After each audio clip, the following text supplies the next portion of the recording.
আজকে আমরা শিখব এই চিত্রটিতে মোট কয়টি ত্রিভুজ আছে। ত্রিভুজের সংখ্যা বের করার সহজ পদ্ধতি আমরা এখন শিখব। ত্রিভুজের সংখ্যা বের করার জন্য আমাদের প্রথমে এখানে দেখতে হবে প্রত্যেকটা বাহুকে কয়টি ভাগে ভাগ করা আছে। 1 2 3 4।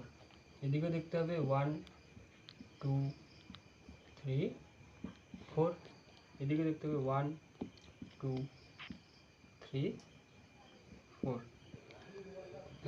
এখন ত্রিভুজের সংখ্যা বের করার জন্য যে সূত্রটা আছে সেটা হচ্ছে 2n² - 5, আর এখানে n এর মান হচ্ছে 4।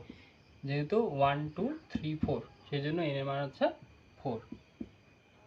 তাহলে ইকুয়াল টু 2 × 4² - 5 সমান সমান 2 × 16 - 5 ইকুয়াল টু 32 - 5 ইকুয়াল টু 27।